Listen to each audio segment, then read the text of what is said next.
Fala turma, tudo bem? Estamos aqui de volta com mais um Mobcast e hoje é muito especial para mim, porque hoje eu vou remontar toda a minha carreira.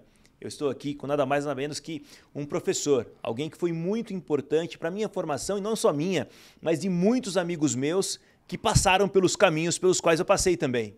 Nós temos um herói, mas um herói daqueles que com certeza essa uma hora que nós teremos de bate-papo aqui seria muito pouco tempo, teríamos conversas mais de 3, 4, 5 horas, porque tem muitas coisas legais que ele ia poder contribuir conosco, porque a história, a experiência e tudo que ele contribuiu para a vida de muitas pessoas, ele vai dividir um pouco com vocês aí também.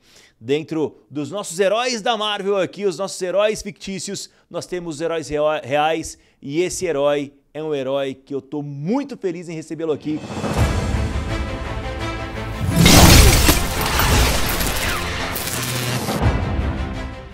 Seja muito bem-vindo, Luiz Otávio Matias, um professor da minha vida, um cara que eu amo, que eu admiro pra caramba. E ter você aqui pra mim, cara, eu tô extasiado de felicidade, viu? Muito legal ter você aqui na Mob. Seja bem-vindo, Lon. Pô, super obrigado. Assim, orgulho é meu, né, de estar aqui contigo e poder bater esse papo com você, contar um pouco da nossa história, né, ver o que nós construímos juntos. E volta um ponto, orgulho mesmo de te ver como empreendedor que você é, o que você alcançou. E se pude contribuir em um momento da tua carreira, cara, eu fico assim, super feliz. Super feliz mesmo. Muito, contribuiu demais. Bom, pessoal, o Lon, ele tem uma carreira executiva, trabalhou no Unibanco, trabalhou em outros bancos, trabalhou no Itaú, e no Itaú chegou a ser vice-presidente do maior banco do país. Comprou empresas, comprou bancos, fez fusões, passou por experiências das mais variadas possíveis. E eu participei desse período no Itaú, que é um banco que dispensa apresentações com relação a quão relevante, quão grande é esse banco. E nós pudemos construir alguns tijolos dentro dessa grande estrutura que é o Banco Itaú. Depois, o Lon, ele empreendeu, fazendeiro, empreendedor, e hoje ele é VP da Tecnobank, que é uma companhia aí que cuida faz um trabalho espetacular com relação a registro de contratos, etc. Muitas coisas relacionadas à segurança de contratos. Hoje ele presta serviço para bancos, que é de onde ele trabalhava antes. Então é muito legal, ele vai contar muitas coisas bacanas para nós aqui. Ô Lon, mas antes, cara, eu quero que você comece, porque tem um negócio na sua história que ele é fenomenal. Primeiro, porque você passou por vários lugares e eu conheço um pouco da sua história, então não vou ficar falando, vou deixar você contar. Mas, cara, você depois se tornou comercial, mas no início você, cara, trabalhou com cobrança, você é formado em direito, né, cara? Como é que aconteceu essa reviravolta para, de repente, aquele cara que é meio de back-office, era meio de back-office, se tornar um cara comercial de front-end e depois, puxa, se tornar vice-presidente do Banco Itaú? Como é que foi essa construção toda? Bom, por incrível que pareça, né, cara, as pessoas me veem muito mais como um gestor de negócio, como cara de área comercial. E, na verdade, meu tempo de carreira é o contrário. Meu tempo de carreira é muito maior em áreas de suporte, né, como você disse, cobrança, tecnologia, pessoas, certo? Do que área comercial. E eu acho que a gente tem uma coisa comum, né? A gente começou como estagiário. Foi. Né? E eu comecei como estagiário do Banco Martinelli, em Direito, né? Como você disse, que eu sou formado. E a minha carreira começou, como acho que de qualquer pessoa que está procurando se encaixar, ganhar o seu dinheiro, sabe? Terminar a sua formação acadêmica, né?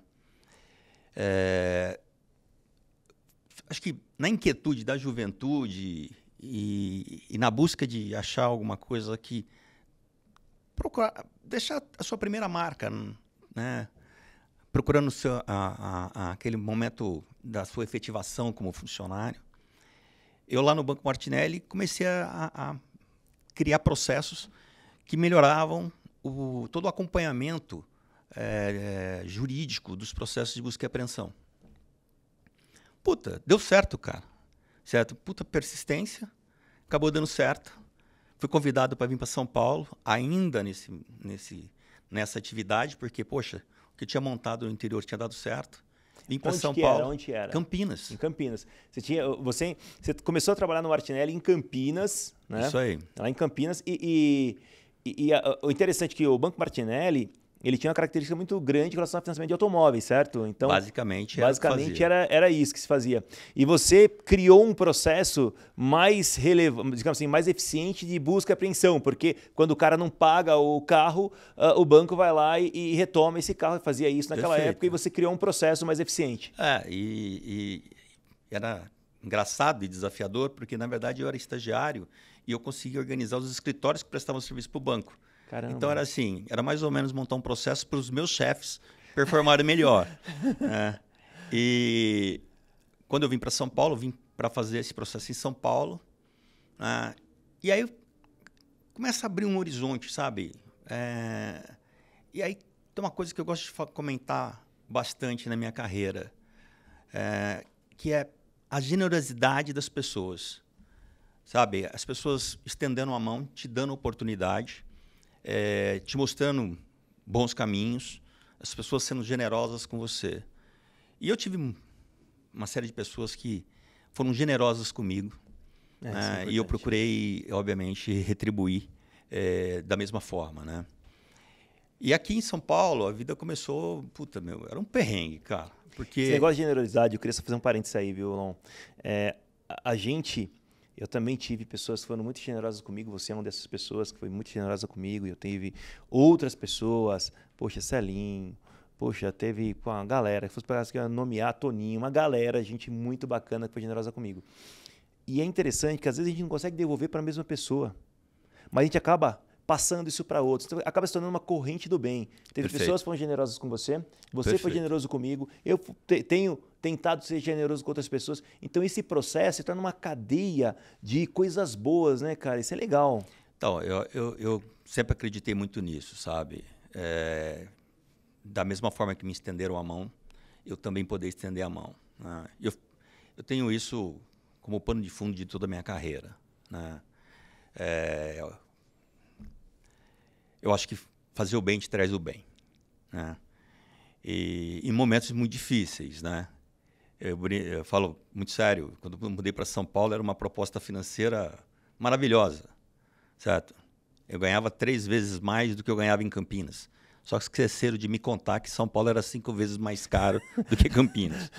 Então a vida não foi simples no início aqui, né?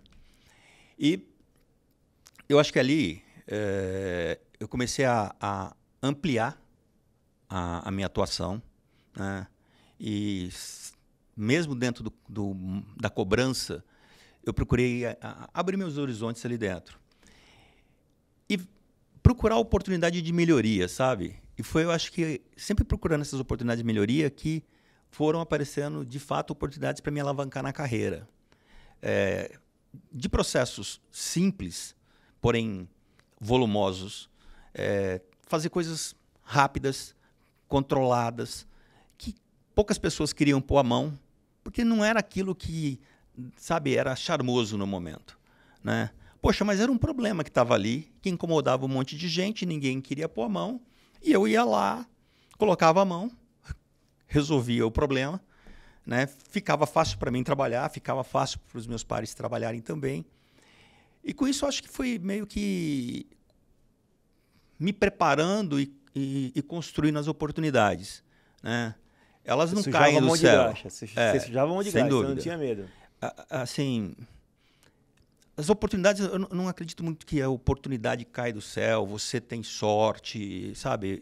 Eu acho que tudo isso é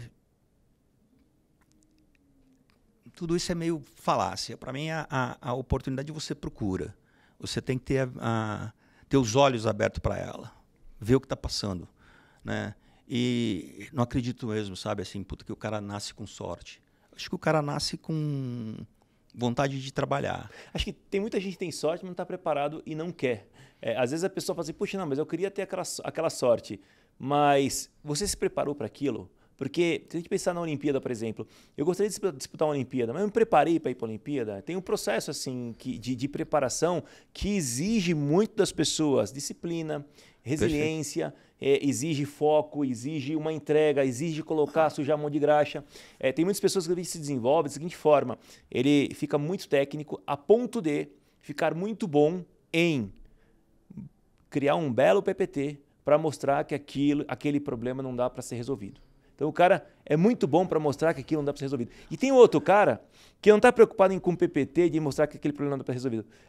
Tem outro cara que ele está preocupado em sujar as mãos de graxas e ir lá resolver o problema e criar uma forma de se resolver aquele problema. Eu acho que é isso que você está demonstrando. A sua carreira foi... Você começou muito sujando a mão de graxa. Você era um cara que poderia ficar no escritório fazendo o burocrático ali e você começou a pensar em coisas diferentes, mas com isso colocando a mão no negócio. Você, claro, não existe problema sem solução, cara. Verdade. Certo? Não existe problema sem solução. Exceto a morte, o resto tem solução. Tudo tem alguma coisa. Tem solução. Certo? Vai depender de mais ou menos esforço, mas vai ter solução. Né? Nunca virei as costas para um problema. Certo? E olha que eu já passei por grandes perrengues na vida. Não tem essa de não ter solução. Né? E tem, sim, essa questão de se preparar, mas ter os olhos aguçados para a oportunidade, ter o ouvido aguçado para entender a oportunidade que está ali. Porque ela não salta aos olhos. Sim. Precisa ter percepção com relação a isso. Sim. E eu acho que foi desta forma que eu acabei me desenvolvendo. Poxa, foi muito bacana essa primeira fase de Martinelli, muito jovem. Eu fui promovido muito cedo a gerente, né?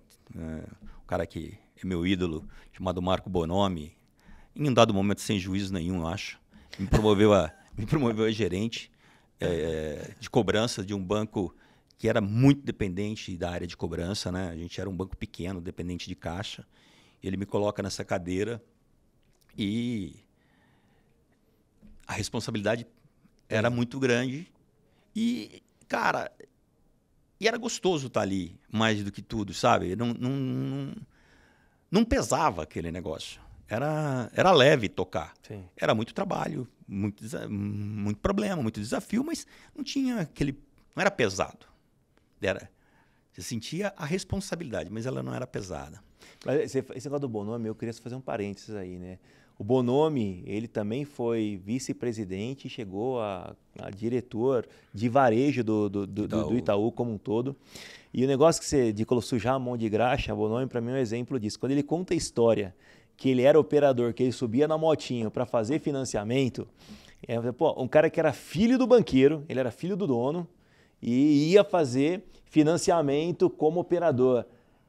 Só para você ter uma ideia de quem que a gente está falando aqui, esse cara depois construiu uma mega operação de financiamentos no Unibanco e depois construiu uma mega operação de financiamentos no Itaú, tornando a operação de financiamento do Itaú líder de mercado, e você deu continuidade ao trabalho dele, depois ele foi para o varejo. Então, é um cara assim, fora da curva. Totalmente. É um cara espetacular, incrível também, que eu também tive a oportunidade de trabalhar com ele, aprender muito com ele. Então, é um cara realmente muito importante nas nossas formações todas, né? Teve muita importância. E uma das coisas que eu acho que ele me traz de muito conteúdo é a atenção ao detalhe, que ele era muito detalhista, menos relevância à hierarquia, ele estava sempre muito próximo, não é um cara, não sempre muito firme nos seus propósitos, né? E aí aquela história que eu falei há pouco da generosidade, ele sempre me deixou muito à vontade, certo, do lado dele, né? Me deixou à vontade para construir. E eu acho que isso que foi fazendo com que eu me desenvolvesse não só lá em direito, na cobrança. Foi a oportunidade de começar a desenvolver processos em tecnologia, entender o que era marketing, o que era produto. Visão de negócio como um todo, né? Comecei a expandir a minha visão. E 94, mais ou menos, onde os ativos de banco começaram a olhar para automóvel, nós fomos convidados para ir para o Unibanco. E era meio uma coisa bacana, porque na época quem entendia de ativos de automóvel eram poucas pessoas, não era um grupo muito grande. E era meio como jogador de futebol para trocar de time. Tinha o passe, sabe? Tinha uma... Então, Puta. Na época você tinha a Aimoré, tinha a Martinelli. Tinha mais o quê? Mais umas duas, três financeiras? Puta, tinha Zugby. Era um banco muito pouco. Era muito pouco. Eram poucas pessoas que conheciam desse mercado, né? Era um mercado assim muito restrito a poucas pessoas mesmo. E aí tem uma surpresa, cara, que eu acho que a gente, em dado momento, tem que parar e refletir, seja qual for, né? Quando eu saí do Martinelli e fui para o Unibanco, eu fui com uma missão, certo? Só que lá, cara, eu entendi que eu entendia muito mais do que eu mesmo acreditava que conhecia. E aí eu falei, pô, cara, como eu conheço coisas? Poxa, se você conhece, você tem condição de contribuir. Sim. Então, apesar de ser a minha atividade, para aquilo que eu fui contratado, que era exatamente para a parte de recuperação de crédito, eu comecei a discutir taxa de juros, eu comecei a discutir produto, eu comecei a discutir processos, tecnologia. E assim eu falei, pô, olha só o que eu sei. Mas e aí é uma coisa de você entregar isso, sabe? E não ficar limitado naquilo que, poxa, olha, meu trabalho foi esse aqui. Não. Olha, eu fazia isso, mas pô, era muito gostoso poder contribuir nas demais áreas que a gente estava criando. E na época o Unibanco não tinha nada de automóvel. Só uma história que eu adoro contar. O Unibanco não sabia o que era emitir um carnê. Uau. Certo? Uau. E a explicação não foi tão simples assim. Escuta, emite todas as fichas de compensação de uma única vez, junta, grampeia e você tem um carnê na mão. Não é sacanagem, pessoal. Isso foi uma reunião, uma discussão que estava envolvido os principais vice-presidentes do Unibanco. Por quê? Porque não era o core do cara. Então, ele emitia um boleto por vez. Eu falei assim, emite todas as fichas, ou seja, todos os boletos, coloca uma capa e grampeia. Isso é um carnê, tá? Ô, Lon, eu queria explicar um pouco. Tem uma galera que é mais nova que está assistindo a gente não sabe o que é o Unibanco. Aí só para dar uma dimensão, verdade. O Unibanco ele era um dos 3 maiores bancos privados do país. Ele fez uma fusão com o Itaú, então durante um tempo o Itaú ficou sendo chamado como Itaú Unibanco, até hoje, não sei se ainda utiliza-se esse termo, Itaú Unibanco. Então é um dos bancos que compõem o Itaú que nós conhecemos hoje.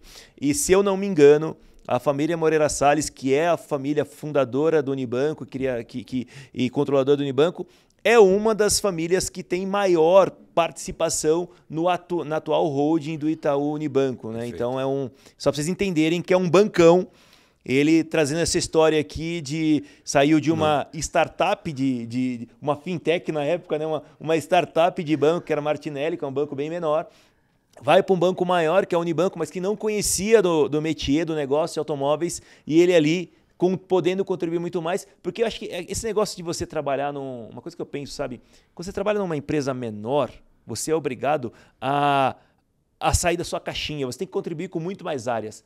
Traz um nível de conhecimento absurdo. Quando a gente pensa numa startup, né? Quando eu montei aqui a Mobiauto, uma startup, eu, poxa vida, eu tinha que conhecer um monte de coisa e você tem que sujar a mão com várias áreas. É o que você realmente fazia na Martinelli.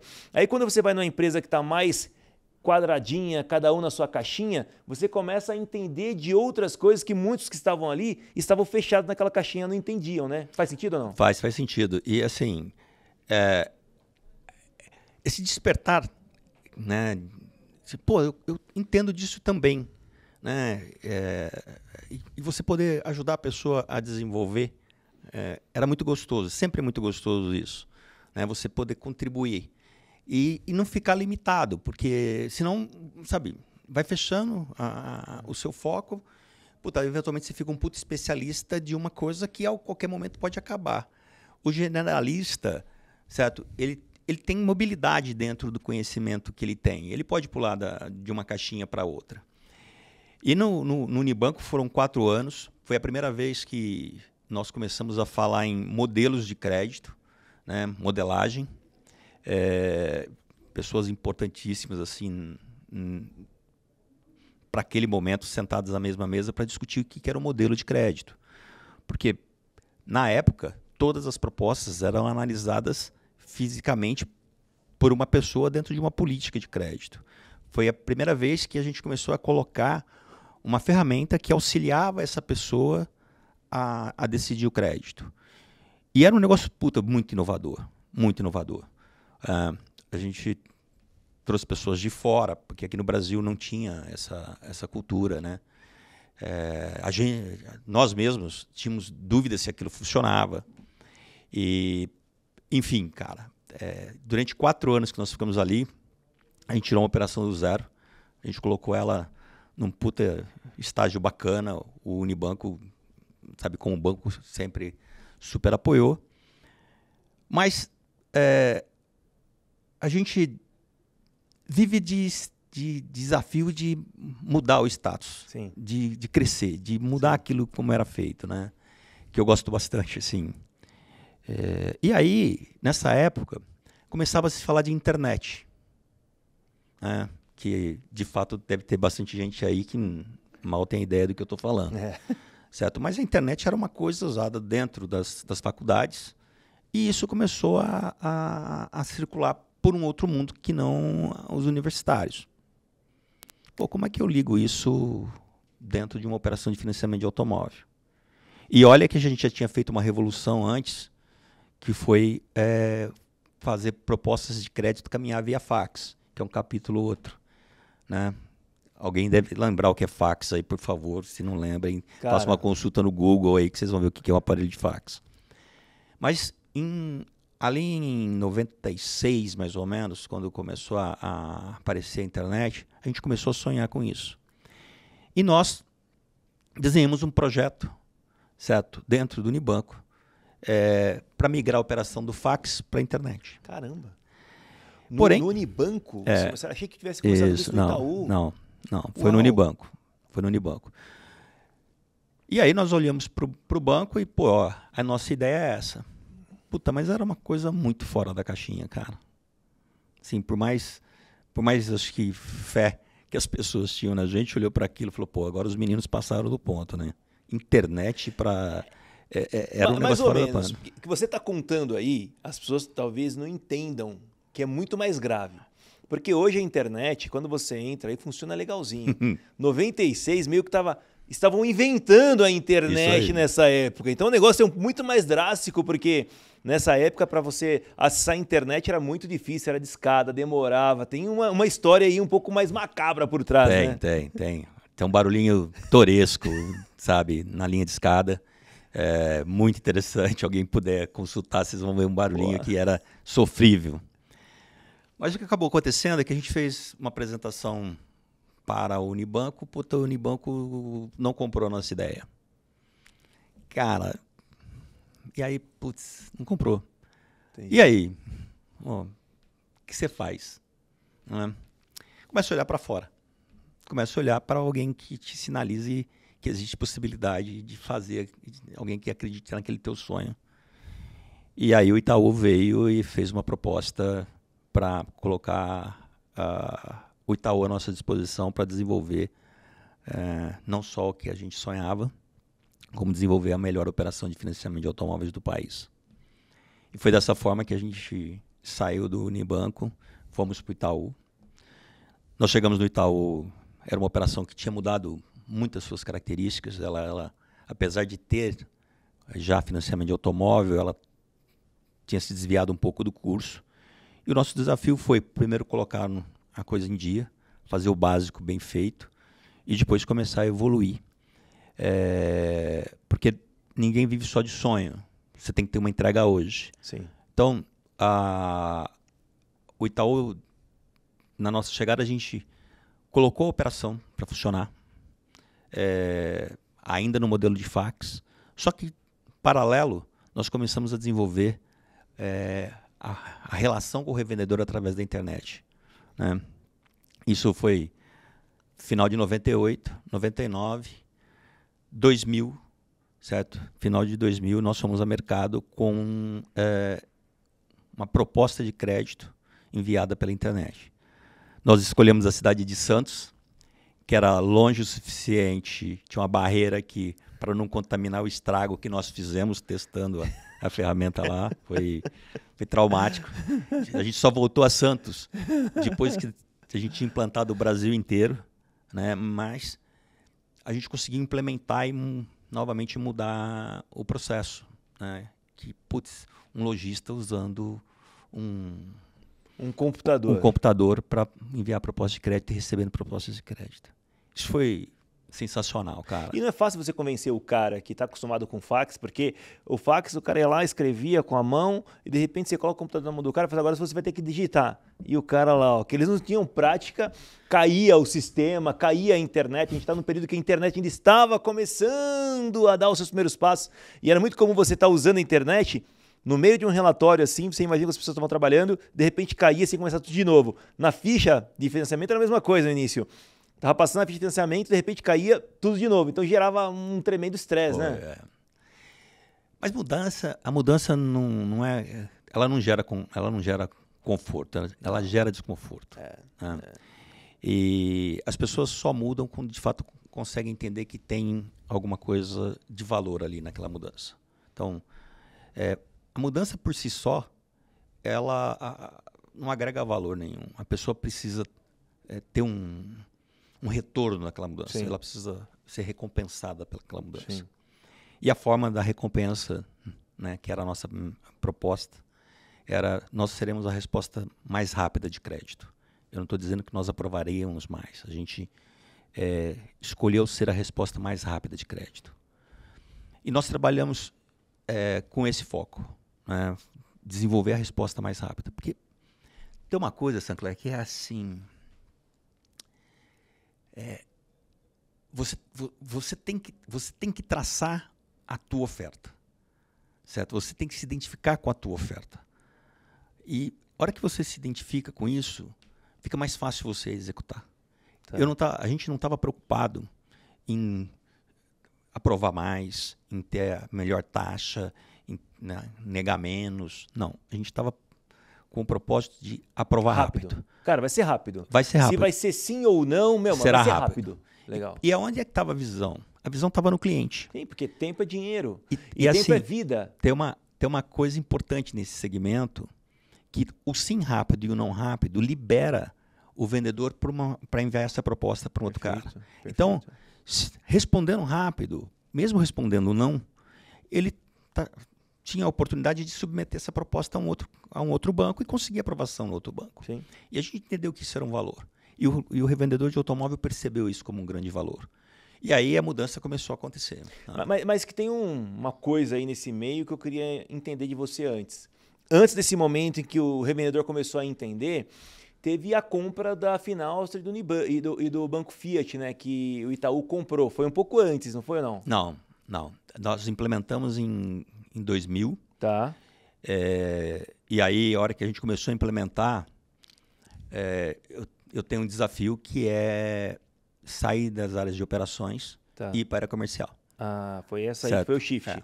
Foi o shift, foi aí com o desafio seguinte, já que criou isso aqui, a criança assume tua, a bronca. Vai lá.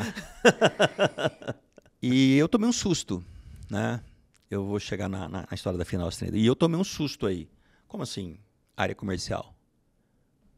O Bonomi que chegou para você e falou isso aí. Você criou... E do nada. Você criou o sistema aqui de passar propostas mais rápido pela internet. Agora, amigo, vai lá e vende. Nós éramos um grupo ali, né? Nós éramos um grupo fazendo isso. E eu era uma das pessoas que estava lá fazendo junto com a galera. Legal. E aí, sim... Bom, Britão, vem cá. O teu ciclo aqui dentro terminou. Você tem que ir para a rua. Meu, ficou louco? Como assim? Eu não tenho nada de área comercial. Ele virou para mim, Luiz Otávio, você quer ser um executivo completo? Você vai ter que passar pela área comercial. Não tem você como vai ter que tocar negócio. É verdade. Certo? E fui para a área comercial. E Sancler, foram 2 anos péssimos, cara. É mesmo? Horrível, velho. Nossa, não sabia. Não. Os meus primeiros 2 anos de área comercial era um negócio traumático. A ferramenta funcionava super bem assim, para aquele nível que a gente estava. Só que não era uma área de negócio. A estrutura que a gente tinha montado e que eu tinha ajudado a montar era uma estrutura muito quadrada. Entendi. Certo? Era muito chato ser da área comercial naquele momento. Né? Eu estava terminando 2 anos já. Eu levantei a mão e falei, amigo, eu quero voltar. Esse negócio aqui não é para mim. Eu Não gostei da brincadeira. Uau. Não gostei da brincadeira. E aí tem uma puta de uma mudança que eu adoro contar. É um case de sucesso, é um case de qualquer coisa que você possa pensar. Que foi a fusão da Itaú BBA e a compra da Finaustria. Né? Que é uma sutil diferença aqui, mas Sim. De fato o Itaú comprou a Finaustria e em coisas de 30 dias comprou o Banco Fiat. Foi muito rápido esse negócio. Foi muito rápido. E aí, a gente tinha que fazer a fusão dessas operações. O Marco ficou mais focado na fusão com o Fiat, que era um banco de montadora, que tinha um monte de desafios lá. Era uma coisa muito nova para a gente, porque nem eu nem ele tínhamos tocado banco de montadora, operado com carro de 0 quilômetro, né? E eu fui para a Finaustria, que era uma coisa mais próxima do que a gente fazia, que era financiamento de usados. E tem uma historinha um pouco antes disso, que todo mundo olhava para a Finaustria e falava assim, puta, vamos quebrar. Pô, a operação do cara é uma... né? Não vou usar nenhum palavrão aqui, mas a operação... Né? Os caras, era um monte de crítica. Né?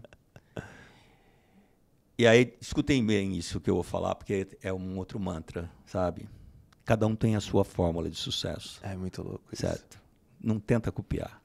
Não olha para o cara e desdenha dele. Certo? Porque o Finaustria tinha uma puta fórmula de sucesso. Né? O João, você... João Dionísio, Sérgio, eu, Celinho, todo tinha a mundo galera... aí, o Júlio Zonato, tinha uma galera fera lá. Cara, e me deparei com aquela fusão. Era um bicho muito diferente do que nós tínhamos. A gente tinha uma tecnologia, uma infraestrutura sensacional, porém, como negócio, a Finaustria era de 10-0. Né? Me perdoem os itauanos, e que na época tomei uns bons puxões de orelha. E a minha estratégia foi o seguinte, poxa, peraí, como é que eu faço essa cultura vir para dentro do Itaú? E eram coisas disruptivas. Né? Tipo, o cara da área de crédito, o cara da área de comercial tinha alçada de crédito. Alçada, o Cocred. E era uma alçada assim... OR. Eu posso aprovar isso aqui, independente de quem quer que seja. Para a estrutura que eu vinha, isso era um absurdo. Mas o valor que isso tinha era muito comercialmente. Grande. Comercialmente cara, era sensacional. Cara, esse negócio é maluco. Eu vou te contar um negócio aqui que você me fez lembrar. Uma vez, a gente estava num feirão lá em Ribeirão Preto, na Santa Emília. E aí, na época, tinha mesa de crédito da Finaustria. A Finaustria ela tinha as mesas de crédito em alguns lugares. Tinha em Ribeirão Preto a mesa de crédito. E aí, como é que era o negócio? Eu falei assim, ó, eu faço com vocês desde que vocês aprovem. E eu era o estagiário, o cara medroso que jamais ia assumir a bronca, né? E o Célio, ele era o superintendente lá na época. E aí o Célio falou o seguinte, Sancler, faz o seguinte, olha, você me liga, me fala sobre a ficha e eu vou analisando e aprovando aqui. Isso no final de semana. Eu ligando para ele no feirão no final de semana e ele, sei lá, tava na piscina e ele tava, aprova essa, recusa essa, aprova essa. E todo mundo achando que eu tava aprovando como estagiário, cara. E todo mundo achando, não, tá aprovado, que nada. Eu tava passando a bronca para ele. E aí, essa aqui faz, essa aqui não faz, essa aqui não faz. Cara, era um negócio, se você analisar nos dias de hoje, não teria como dar certo hoje. Mas naquela época... Era sensacional. Então você contando, eu falei, caramba, é verdade, esse negócio que a gente conseguia aprovar o crédito, é muito louco isso. Mas tem um momento que a gente toma uma decisão e aí, como gestor, às vezes os caminhos não estão claros e você tem que tomar uma decisão. E não tem a perfeição do número, certo? Sim. Tem uma coisa que é de feeling, puta, isso aqui vai dar certo. E o dar certo foi, cara, a minha fusão vai ser 50% de cada um dos times, certo? Vai ser o jeito de eu trazer para dentro do Itaú e o Itaú para dentro dessa nova operação o que tinha de maior valor nos dois. E são pessoas, certo? Porque a tecnologia é sempre suporte, ela facilita a tua vida, eu adoro, trabalho com isso até hoje. Mas, assim, na ponta sempre tem gente. Sim. Né? O Dr. Olavo escreve no livro dele que ao final de uma transação tem um ser humano, né? Tem um cliente. Né? Então, o que nós tínhamos ali? Um grupo de pessoas para criar uma nova cultura, né? E usar da infraestrutura que a gente tinha. E fazer com que nós saímos daquela operação, nós não éramos mais Itaú, nós não éramos mais Finaustria. Nós éramos um Itaú com uma outra cara. Virou a Itaú Cred, que virou a mistura dos dois. O negócio uma das coisas que eu admiro muito nesse processo foi exatamente isso. Eu tive esse sentimento, viu? Assim, eu era o cara que fui comprado na época, né? Eu estava na Finaustria na época. Eu tive esse sentimento de que vocês, no caso do Itaú, vem todo mundo para cá, que quem quiser trabalhar vai ter carreira, vai ter oportunidade aqui. E muitas pessoas cresceram nesse ambiente, porque quem é comprado, é natural temer, vou sair. Todo mundo, fui comprado, agora sou o próximo a sair, que vai permanecer quem está aqui. Mas vocês fizeram de um jeito muito bacana, viu, Lon? Onde vocês trouxeram todo mundo, tanto as pessoas do Itaú, como as pessoas da Finaustria, e essa fusão ela foi ficando, que virou todo mundo Itaú Cred. Nem era Itaú, nem era Finaustria, tudo Itaú Cred. Criou-se uma nova cultura, e de uma forma espontânea, sabe? Não estava escrito em lugar nenhum. Né? Mas qualquer aquisição, né, de negócio que você faça, é muito importante você respeitar a cultura, respeitar os valores das pessoas. Ela tem que, para ela migrar para o teu propósito, ela tem que poder contribuir com a cultura dela, certo? Você não se compromete comigo se eu não respeitar a tua cultura. Claro. Eu vou contribuir com você, você vai contribuir comigo. E aí eu não preciso escrever isso em lugar nenhum. Sim. As pessoas criam por si só um alinhamento. E aí, aquilo que era chato pra caramba, que era a área comercial, que eu já tinha pedido para sair, cara... Você começou a gostar. Adorei. Mas o negócio ficou divertido agora. Eu adorei, cara. Adorei. Fiquei apaixonado nesse negócio. Puta, por quê? Porque, de fato, eu estava fazendo um negócio. Tinha ali uma nova oportunidade de fazer negócio. Tanto que, gente, numa fusão de duas grandes operações, que eram quase do mesmo tamanho, nós conseguimos fazer a fusão sem perder share. Nós ganhamos share fazendo a fusão. Então, é um puta case de sucesso. Foi assim, sucesso total. E construímos um negócio novo, de fato. Né? Tem muita coisa, Lon, nessa história, cara, que não dá para contar tudo aqui, mas eu queria destacar uma das coisas que vocês fizeram que trouxe essa nova cultura, uma identidade muito mais conjunta. Eu lembro que de 6 em 6 meses, eu lembro que o primeiro encontro foi lá em Ilhabela. Depois de 6 em 6 meses tinha um encontro que vocês traziam todos os gestores, colocavam numa salas e a gente discutia a estratégia, quais são as estratégias da companhia. Não era um top-down. Você Perfeito. Colocava os caras para discutirem juntos as estratégias, cada um ficava numa sala lá, discutindo temas diferentes. E esse negócio permeou o tempo inteiro no Itaú, até a sua saída. Desde quando estava o Marco Bonomi, você e o negócio foi rodando desse jeito, todos de 6 em 6 meses, a gente tinha um encontro e discutíamos cultura. E esse negócio, como todos nós construíamos, todos nós nos sentíamos responsáveis por aquela construção, então todo mundo se engajava. Acho que teve muito disso também. Sim, quero lembrar contigo que era basicamente, no mesmo momento a gente tinha duas ações. Uma, que era comemorar o que a gente tinha feito, né, e planejar o que a gente ia fazer. Então tinha o aspecto de comemorar as conquistas, né, que a gente valorizava muito, e acho que você tem que comemorar aquilo que você conquista de fato, e fazer com que as pessoas construam com você. Né? E aí volta a questão lá do início da minha conversa, a generosidade das pessoas em contribuir. Certo? A hora que elas contribuem, fazem parte, elas criam um vínculo contigo, criam um vínculo com o propósito. Fica muito mais fácil de conduzir. E, em especial, a gente evitava, e evito até hoje, faço isso até hoje, evito essa coisa de hierarquização. Então, à mesma mesa, você tinha o gerente, o superintendente, o diretor, o vice-presidente, na mesma mesa. Verdade. Todo mundo contribuía. Então, é um processo onde as pessoas se consolidam num propósito só. Né? E a gente comemorava, porque a gente vinha ganhando terreno. E aí, Puta, eu tinha pedido para voltar, cara. E aí o Marco virou para mim e falou, bom, volta. Puta, voltei para a área de operações, cara. Voltei para a área de operações e eram 2 fusões ao mesmo tempo. Pô, as áreas de operações estavam uma bagunça. Mas bom, tinha pedido. Eu sempre digo, toma cuidado com o que você pede, que você ganha. Voltei para a área de operações. Puta, voltei para a área de operações. Obviamente o desafio era monstruoso. A gente tinha se tornado 3 vezes maior do que nós éramos antes. Então, tudo era muito, muito maior, triplicado. E eu fiquei praticamente, eu acho que quase 1 ano e meio, não chegou a 2 anos na área de operações.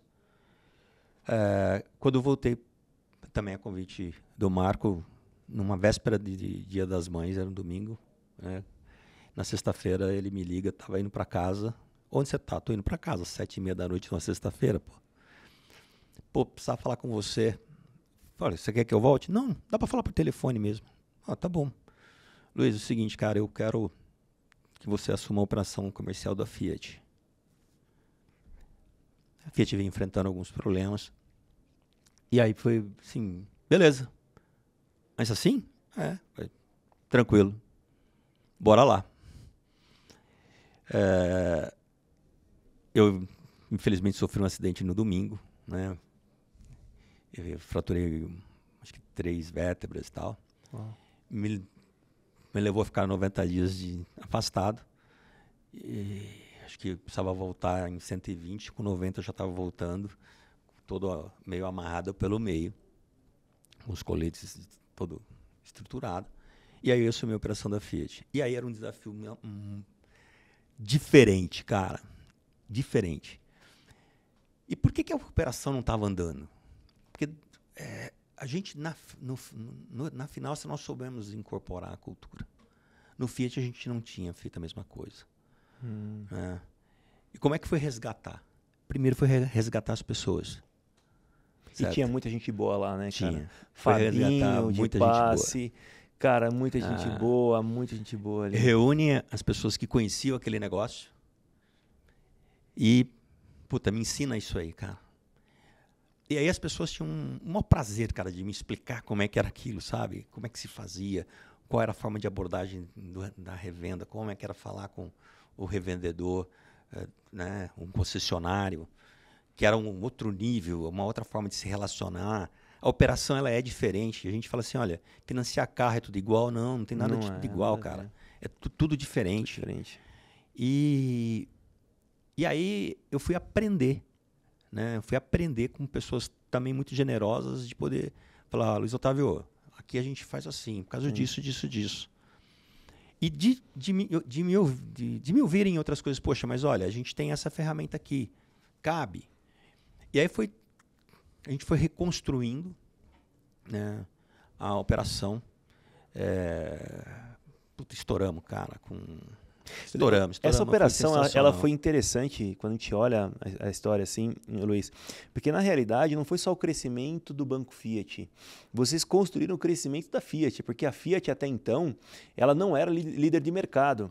E essa operação, toda essa construção contribuiu para que não só o Banco Fiat crescesse como banco, mas a Fiat também saísse, se eu não me engano, de terceiro ou quarto para primeiro, né, em market share. Então a montadora que era terceira ou quarta virou a primeira. É fato, tem um fator produto, mas também tem um fator banco, facilidade, agilidade. Então esse processo, a rede está muito engajada com o Banco Fiat, aquele movimento que foi construído todo ali, trouxe a Fiat de 4ª montadora no país para a primeira montadora no país em muito pouco tempo. Então, mas aí eu sei os momentos dessas viradas, mas uma coisa que cabe ressaltar aqui, né? O modelo Fiat era um modelo de sucesso para aquele propósito. A oportunidade que a gente teve foi de mostrar para a Fiat que financiamento de automóvel não era só com taxa subsidiada, certo?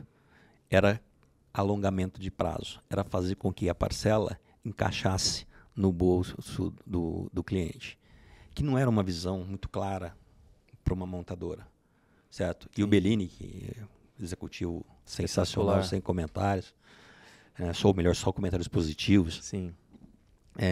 Eu lembro dele, o espanto, quando a gente mostrou para ele a redução da parcela, o quanto da sociedade a gente conseguia vender de carro. E aí, amigo, vender Uno foi ladeira abaixo. 24 e 36 meses, e olha que na época 24 meses já era um prazo longo, 36 era muito longo. E nós começamos a alongar 60, prazos. 72, e aí? Aí já começou a fazer loucura. A hora que chegou nos 60... Tinha que ter parado ali. Tinha que ter parado ali. Mas houve uma mudança na forma do negócio. A fábrica, né, com a capacidade de produzir como tinham. O Itaú, obviamente, capacidade financeira. Nós com a infraestrutura que a gente tinha. Eu acho a que rede foi uma operação também muito forte, né? A rede ficou muito forte. Muito. Colocou uma rede de concessionários muito boas, uns caras muito bons, né? E assim, poxa, parceria com o pessoal da Abracaf, né, que representa a rede, foi uma coisa que a gente estreitou muito. Então, aquele conjunto se tornou muito vitorioso, né? Achei assim, foi um ganha-ganha para todo mundo, né? Foi uma época muito boa. Nós, obviamente, não posso dizer que replicamos, mas a gente não atendia só Fiat, atendia outras marcas. Até porque a rede, ela tinha, normalmente, o concessionário Fiat, ele tinha outras marcas também. Ele vendo a eficiência na Fiat, ele começava, esse negócio aqui, funciona. Eu vou vender mais carros de outras marcas também. E aí vem alguns momentos, né? Sabe, o Brasil estava bem na época também, né, cara? O Brasil estava numa curva de crescimento bem interessante. Uma onda interessante. Então, aquilo tudo potencializou. E chegou um momento, já tocava Fiat, tocava não sei o quê. E aí o Marco acabou decidindo colocar todas as áreas comerciais comigo. Eu já era, nessa época, diretor executivo do Itaú. E assumi todas as áreas comerciais. Então, moto, caminhão, usado, leves, pesado, tudo. E com executivos ótimos, né? Pessoas assim sensacionais que me ensinaram muito. Por exemplo, o cara que é sensacional, o Vilmar, o cara que me ensinou a como que se opera pesados, né? Putz, o cara, uma referência nesse mercado, eu tenho um puta respeito com ele. Zé Carlos Severi, enfim, um monte de nomes muito bons que tiveram a generosidade de ensinar, conseguiram alavancar os nossos negócios. E óbvio, você dentro de uma máquina chamada Itaú muito forte. Muito forte. Enfim, acho que isso a gente vai contando só os que deu certo. A gente deu muita coisa errada pro meio do caminho também, sabe? Tem muita coisa não tem como que dá errado. Tomar risco, eu costumo dizer o seguinte, cara, tomar risco você vai errar algumas vezes. Você tem que se preocupar em acertar muito mais vezes do que você erra. Eu acho que esse foi o grande jogo que vocês construíram ali, nós construímos juntos ali, é que nós erramos, mas erramos menos de que acertamos. Acertamos muito mais de que erramos, né, Lon? Uhum. Por isso que, cara, eu lembro que a gente teve, não sei se você lembra, que chegamos a fazer 1 bi de resultado, uma coisa que o Itaú, na época, falou, caracas, esse negócio de eu tomar, mas dar 1 bi de resultado, os caras ficaram loucos no Itaú, né? Você lembra disso aí? Lembro, claro. É um negócio absurdo. E, de fato, hoje você olhar assim, 1 bi para um banco que faz 30 bi de lucro, beleza, 1/30. Agora, era 1 bi num banco que dava, na época, se não me engano, 7 bi de lucro. Nós demos 1 bi. Esse negócio, caramba, do resultado. É muita coisa. Muita coisa. A operação do Itaú foi um puta sucesso, né? Foi um puta sucesso. Acho que é óbvio. O Itaú é uma máquina muito poderosa, é uma marca muito poderosa. E, principalmente, assim, a liberdade que a gente teve de construir, né? Sim, isso faz toda a diferença. Isso... A tranquilidade que o banco nos dava de poder fazer as nossas apostas. Várias, como a gente comentou há pouco, acertadas, outras nem tanto. Mas assim, cara, errar, o que você não pode é errar de novo. Certo? Não pode ter medo de errar. Agora, o que não pode... Você pode errar de novo, erra diferente, pelo menos. Erra diferente, sabe? Às vezes eu estou conversando com as pessoas e fico até mais contando dos erros que tive do que de sucesso, sabe? apesar de ter uma puta carreira bacana, durante a minha carreira, eu tomei decisões muito ruins, né? E uma coisa que às vezes, eu estava até comentando com um amigo há umas 2 semanas atrás, você chega num determinado nível, como executivo, que você não pode mais pensar no hoje. Sim. Certo? Você tem que pensar no depois de amanhã. Sempre.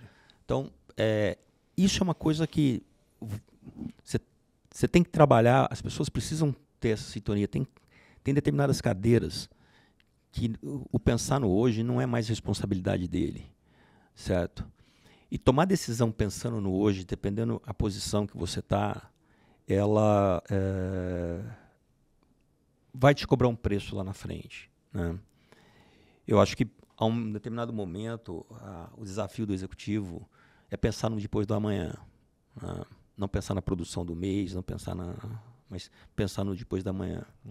E todas assim, eu sei que eu tomei decisões ruins quando eu olho, principalmente quando eu olho para trás hoje, da mesma forma que eu estou contando aqui uma série de coisas de sucesso, olhando para trás hoje, falei assim, pô, tomei essa decisão, sabe? E ela foi uma decisão aonde eu estava pensando no dia, eu estava pensando no final do mês. E estava errado, certo? Fui assim, fui medíocre. Entendi. Entendeu? Putz, um cara naquela cadeira não podia ter tomado aquela decisão olhando o final do mês. Sim. E que essas consequências ao longo do tempo te cobram preço. Então, essa transformação, né, de um garoto que vem lá de José Bonifácio, né, começa como estagiário de direito e vira vice-presidente do banco, tá hoje tocando uma empresa sensacional que é a Tecnobank, que é líder no mercado dela, tal. Você ir mudando a tua cabeça, sabe? Porque, lembra que eu falei, quando eu cheguei em São Paulo, cara, era da mão para a boca. Não tinha espaço para mais outra coisa, né? E o que eu tinha que entregar era para aquele dia. Quando eu deixei o mercado financeiro, quando eu pedi o meu desligamento do Itaú, era um momento em que um executivo naquele porte, a única coisa que ele não podia fazer era pensar no hoje. E pouca gente sabe, Sancler, mas eu tomei a decisão de sair do banco em junho e julho. O segundo semestre de 2012, ou 13, enfim, eu fiquei montando, junto com a McKinsey, o que seria o Itaú para os próximos 5 anos. E eu já tinha minha decisão tomada, que eu iria sair do banco. Era do McKinsey. Mas tinha um nome, Projeto McQueen. Eu li esse projeto. Eu não lembro eu li o esse nome. Projeto lá. Se eu não me engano, era Projeto McQueen que vocês construíram com a McKinsey. Foi. Eu não lembro o nome, cara. Sei que assim, foi a construção do que seria o Itaú para 5 anos. Né? Eu sabia que eu queria sair do banco, mas eu não queria sair sem que aquilo tivesse um nível de direcionamento. Né? Que eu acho que é um papel de um executivo que está sentado numa cadeira como essa, só ratificando. Não pensa no hoje, cara. Sim. 2, 3 anos. Essa decisão do hoje vai te levar ao erro. E aí eu achei que tinha encerrado, sabe, minha carreira no mercado financeiro. E, de fato, como executivo de mercado, eu terminei ali. Né? Puta, sensacional. Não tenho... Eu vejo... Você terminou no lugar mais alto que um ser humano normal poderia chegar. Não, falando sério. Porque dificilmente você seria um CEO de um banco como o Itaú. Sim. Muito difícil. É uma cadeira que Cara, é muito difícil ser CEO. Ou você... Só tem um, né, cara? Só tem um. Cara, é muito difícil. Ser vice-presidente de um Itaú já é uma coisa dificílima. Agora, ser um CEO, que você tinha o Roberto na época, né? Aí depois foi o Cândido Bracher, depois agora o Malui. Né? Então, cara, o Cândido é banqueiro. O Roberto, banqueiro. O Malui, mais ou menos. Malui não tanto. O Malui é de carreira. É de carreira. Não é tão banqueiro assim. Né? Mas, cara, o Malui é um case muito que eu nunca tinha visto. Mas aí que assim, ele é um puta bom exemplo de um cara que construiu a carreira para sentar onde está. Certo? É possível. É possível fazer. É possível. Não tem problema que não se resolva, certo? Você tem que fazer negócio escolhas. Cara, Sim. Agora, tem uma coisa que, para quem opera nesse mercado de financiamento, esse negócio é uma droga, certo? É uma droga, certo? Não tem jeito de sair. Eu brinco que eu saí do mercado, mas o mercado não saiu de mim, sabe? E eu fiquei um tempo fora, né? Cuidando das suas vaquinhas. Fui cuidar de fazenda, fui morar no Mato Grosso, um desafio interessantíssimo, era um sonho, né? Consegui realizar, barato. Fui tocar uma empresa aqui de recuperação de crédito, que eu não recomendo ninguém a fazer esse negócio, é um péssimo negócio. É um péssimo negócio. E voltei, não ao mercado diretamente, mas próximo a esse mercado, com a Tecnobank, né? Onde tive a oportunidade, o acionista nos deu a oportunidade, né, de construir o que ela é hoje, com um grupo de executivos e o apoio irrestrito do Carlos, né, que é o acionista da Tecnobank, de construir a melhor empresa de registro de contrato. E aí, de novo, né, é um cara apoiando, capacidade de realização enorme, um grupo de executivos extremamente comprometidos com o que a gente idealizou e construir. Então, de novo, foi um conjunto muito forte, cada um muito especializado naquilo que faz, né? A gente tem um grupo de executivos ali que são muito bons no que fazem, né? O conjunto de pessoas, o conjunto de expertise, né, trouxe a empresa ao ponto que está, do tamanho que ela é, com um grupo pequeno, né? Nós somos em aproximadamente 100 pessoas, altamente especializada, e a gente tenta uma palavra não correta. O nosso processo, o nosso propósito é simplificação, né? Então, as nossas ferramentas vêm com esse objetivo de simplificar, vêm com o objetivo de sustentabilidade, não no sentido de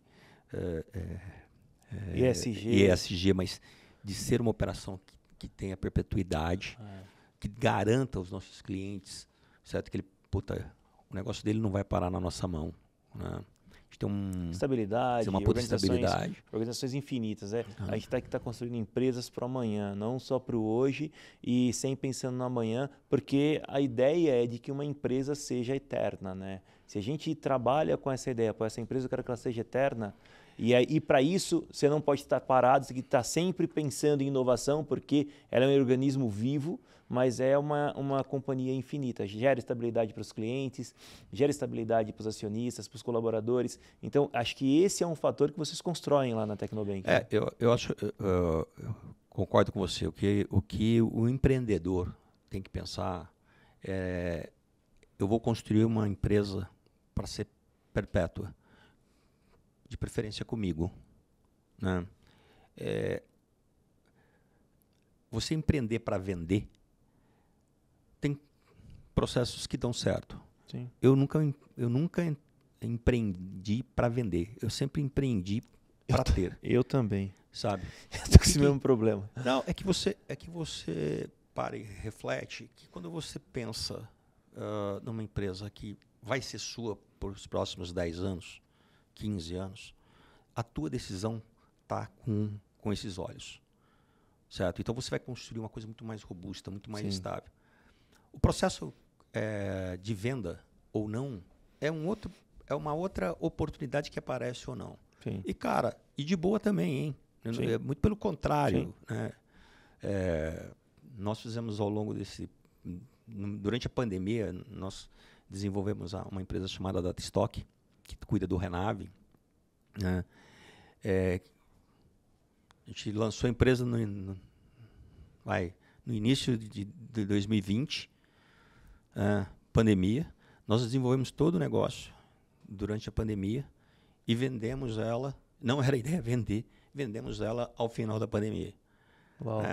Então, Luiz, quando você começou a Datastock, você pensava em vender? Não, de jeito nenhum. não era a minha posição, nenhum dos meus sócios, nenhum dos investidores. Era fazer, certo? Acabou que surgiu uma oportunidade. Acabou acontecendo. E aconteceu.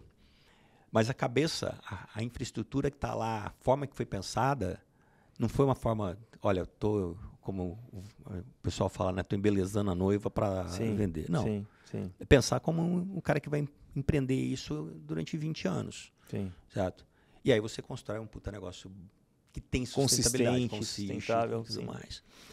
Então, eu acho que esses desafios que a gente enfrenta como executivo, como empreendedor, você tem que cuidar do hoje, sim.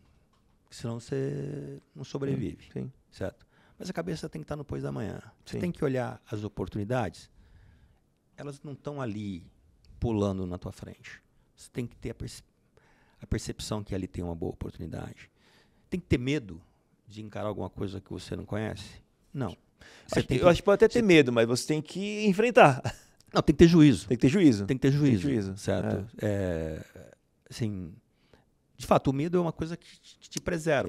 Né? Para não fazer uma besteira. Mas o que eu quero dizer é assim, o desafio, o desconhecido, não te gera desconforto, mas eu acho que isso tem uma coisa de te o tomar risco, né? Te despertar como ser humano, sabe? Sim. Como propósito de estar ali. Cara, eu vou enfrentar alguma coisa que eu não sei. E as pessoas precisam ter essas coisas em mente para poder os executivos poderem se organizarem, crescer. É uma coisa que não pode parar. Meu filho, outro dia, papai, apesar de ser uns marmanjões, ainda papai, papai, não está na hora de parar? Parar? Tô novo, pô. Tô novo. Caramba. Não só novo, cara. Muito para entregar. Muita energia. Não tenho essa perspectiva de pendurar chuteira, de vou parar, vou para praia. Não consigo. Eu vou para praia, eu pego a caixa de ferramenta, vou arrumar a pia. Certo? Assim, eu não sei ficar parado. Me incomoda. Tem os meus momentos de descanso, reflexão, lógico que tem, e faz bem. Mas, cara, esse negócio não... Se essa chama apagar, eu apago junto. Tem que ter esse incômodo. Acho que tem uma coisa, Lon, que não sei se você sabe, cara, eu queria dividir com você. Eu que trabalhei com você durante muitos anos, aprendi muito contigo. Dos meus 18 anos de Itaú, aproximadamente 13 foi com você. Então, tive outros 5 sem você. Uhum. E você tem uma capacidade de construir times fiéis e leais. Pessoas que se doam por ti, cara. Pessoas que trabalham assim, caracas, mano, engajados porque sabem que pode contar com você. Você tem uma característica que eu acho fenomenal. Você briga com o cara, como você já brigou comigo. Não pouco. Não poucas vezes. Mas quando eu soube das histórias, quando eu não estava presente, você me defendia. Você bate, mas não deixa bater nos seus. Você assim, eu bato, mas ninguém vai bater nele, que eu sei que é assim que você age. Isso gera nas pessoas uma lealdade a você absurda, cara. Você tem uma capacidade de construir time como poucas pessoas eu já vi na minha vida. Falando aqui um depoimento aqui para todo mundo. Poucas pessoas eu entendi que conseguia construir times tão comprometidos com você como você construiu. Acredito que você tenha isso mesmo. E é isso que você tem na Tecnobank hoje, que é uma empresa muito pequena e tem crescido tanto, se tornando líder de mercado, com essas pessoas. E é legal você comentando aqui, eu com as pessoas, com os meus times. Você não é protagonista sozinho. O protagonista está no time que você constrói. E essa capacidade que você tem, eu acho que, para mim, é um superpoder que você tem de construir time e fazer com que esses times estejam comprometidos com você, viu? Tá. Eu me divirto com isso, eu posso dizer para você, sabe? Eu me divirto. Me divirto no sentido de ficar feliz, né? E eu eu tenho certeza de uma coisa, sabe, Sancler? O exemplo Tecnobank, né? As pessoas, todas elas, de uma forma ou de outra, se comprometem muito com o propósito que está ali, né? E acaba sendo uma coisa que não é da minha pessoa, certo? Ou da pessoa do Carlos, né? Mas do que nós geramos ali, né? Como a doação da experiência do Carlos para o negócio, a doação do Luiz para o negócio, enfim, de todas as pessoas que estão ali, Renata, Cris, Luciana, essa doação, né, essa generosidade que você traz, que cria esse compromisso. E talvez em algumas equipes, tem alguém que se destaca nessa posição. Mas tem outras, cara, que eu acho que é o conjunto mesmo, sabe? Acho que ali as pessoas acabam se doando, porque vê que, olha, o acionista está se doando, o acionista está comprometido, engajado, o executivo está engajado, tem oportunidade de fazer. Então, esse contexto eu acho interessante. Porque, cara, ninguém... Você não faz sozinho. Imagina. Você não faz sozinho. Você não sai do lugar certo? sozinho.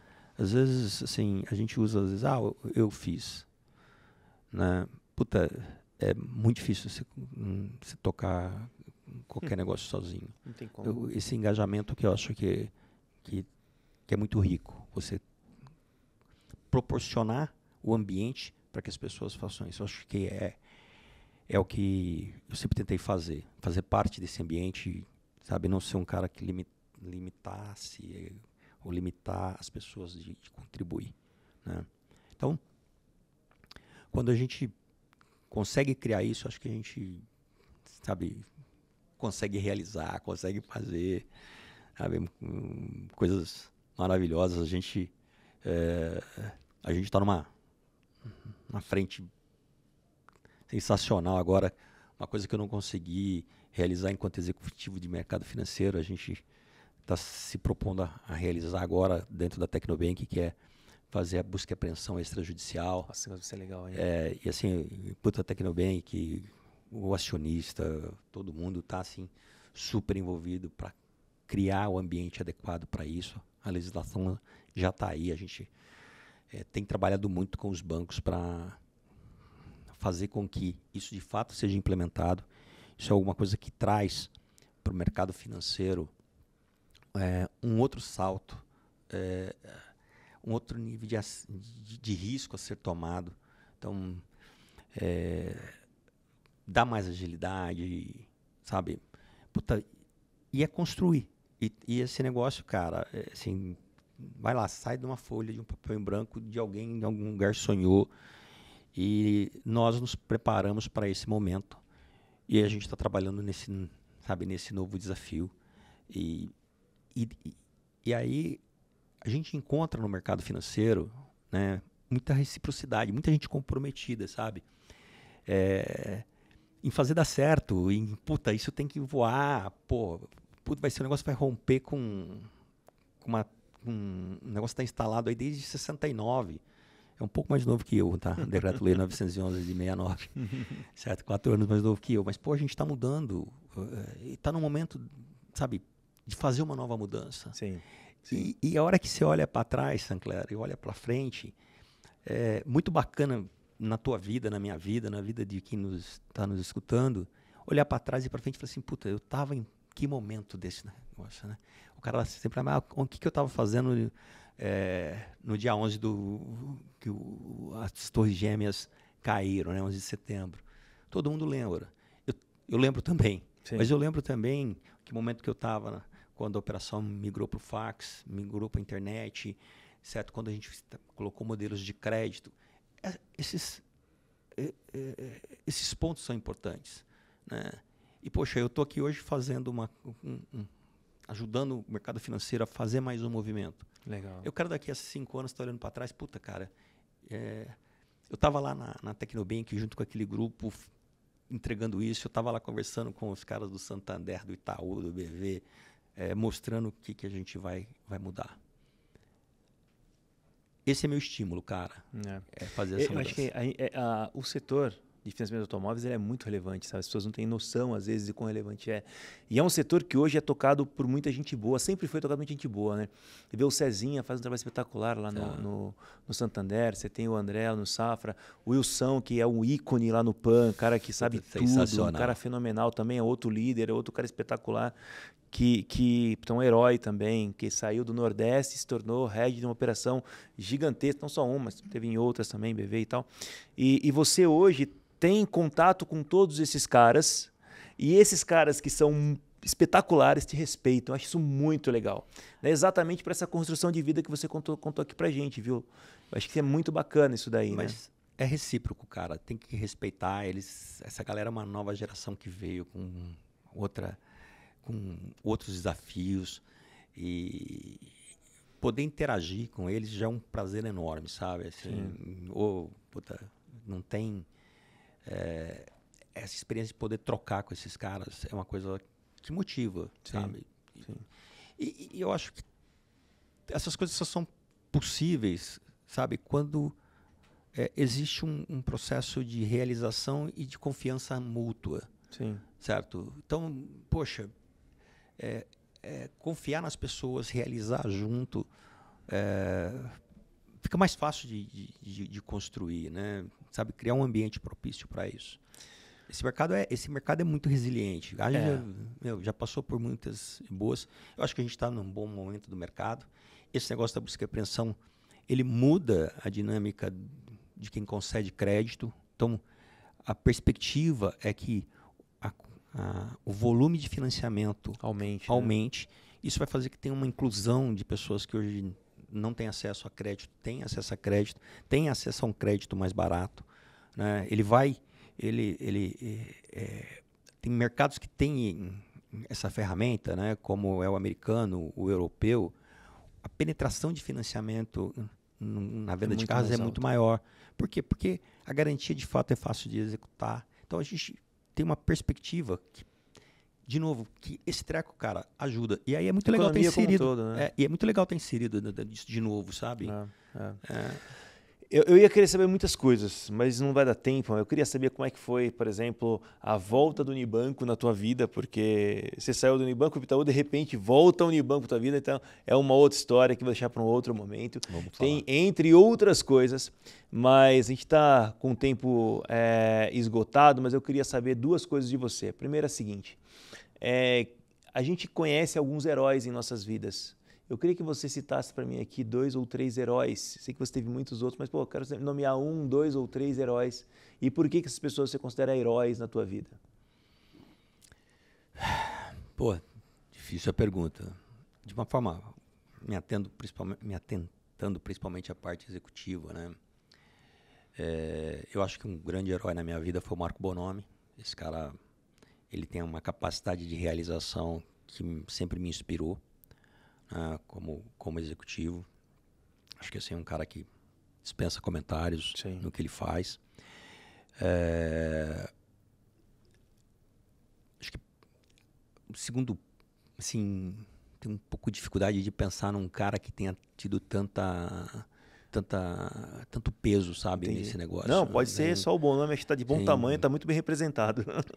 Mas acho que assim, as suas proporções, eu acho que muita gente com características de resiliência, de crença, são pessoas que se tornam heróis naquilo que fazem, sabe? Acho que difícil achar assim 2, 3 nomes que eu não vá pecar com alguém. Com alguns outros, com certeza. Acho que o Bonomi já representa muito bem. Lon, me fala qual é, o segundo ponto que eu queria saber, qual é o superpoder que você admira? Qual é o superpoder quando eu vejo isso em alguém, esse negócio chama a minha atenção? Eu acho que quando o cara é feliz com aquilo que ele faz, quando ele consegue agregar as pessoas do lado dele, eu acho que quando ele dá esse espaço que eu falei, que você tem que proporcionar, que você o superpoder de criar um time melhor, de participar de um time. Acho que esse é um grande superpoder, sabe? Não é a genialidade da matemática, da ciência, da física. Eu acho que a relação humana de construção de time. Mas ter essa... você tem esse propósito, cara, assim. tem esse superpoder. Outro cara que tem esse superpoder é o Wilson, cara. Aí fica o Wilson e fala assim, cara, como esse cara constrói time comprometido com ele. Cara, se ele falar, tem uns 3, 4 lá, que se ele mandar pro lado do prédio, os caras pulam, velho. O cara tem uma capacidade de construção e de comprometimento das pessoas incrível. Vou estender um minutinho, gente. Um minutinho. Eu e o Wilson, a gente se pegava no mercado. É mesmo? Mas era porrada pra todo lado, cara. Era pancadaria, assim. O Wilson é um combatente de altíssimo nível. Ele é. Pancada pra caramba. Era assim, cotovelada pra todo lado. Né? Nunca achei que ia ser amigo do Wilson. É mesmo? Nunca achei que ia ser amigo do Wilson. Ursão, assim... a gente foi, assim, por tudo na vida, se aproximando. E, sabe, eu acho que... tenho certeza que a gente tem hoje uma puta de uma amizade. Sim. Na física. Legal. A gente tem um respeito profissional um pelo outro enorme. E a gente se proporcionou a isso, sabe? Legal. Porque para chegar nesse ponto a gente teve que apagar algumas cotoveladas que ficaram para trás. E eu super admiro ele, cara. Assim, ele é o decano hoje desse mercado, né? É uma enciclopédia desse negócio. Tem um conhecimento vastíssimo sobre isso. Um cara para lidar com lojas e time é fantástico. Mas é curioso, cara. Eu e ele éramos assim. E hoje a gente é super amigo. Eu admiro demais o trabalho dele. Ele faz um super trabalho lá no espetacular. Gente, infelizmente acabou o nosso tempo. Mas, Luiz, muito obrigado pelo seu tempo, obrigado por sua contribuição, obrigado por trazer um pouco da tua experiência para nós aqui, para nos ensinar. Eu acho que eu tive o privilégio durante muito tempo da minha carreira trabalhar com você, trabalhei com você no Itaú, trabalhei com você no iCarros, depois muito diretamente, você sendo VP do Itaú e eu lá no iCarros, e a gente construindo iCarros juntos. Então, cara, você é um cara fenomenal, ter você aqui, bater esse papo com você foi uma das coisas mais legais da minha vida. Obrigado mesmo por esse tempo e, cara, Deus te abençoe muito em todos os seus sonhos, em tudo que você continuar contribuindo para a vida das pessoas. É muito legal estar aqui mesmo, ter você com a gente, viu? Obrigado mesmo, Luizão. Imagina, obrigado a vocês, obrigado a todo mundo aí que tem a paciência para ouvir essa história. Como eu disse inicialmente, cara, olho para você, fico super orgulhoso se um dia conseguir contribuir alguma coisa. Tem muita. Olho no que você construiu e admiro a sua entrega. E sei assim que você tem um caminho muito longo pela frente. Sim. E espero que você tenha muito sucesso, que vocês aqui tenham muito sucesso. Acho que o caminho tá aberto para vocês correrem essa raia. Valeu. Obrigadão, um abração para vocês. Turma, até a próxima Mobcast aqui no seu Heróis. Tchau, abraço.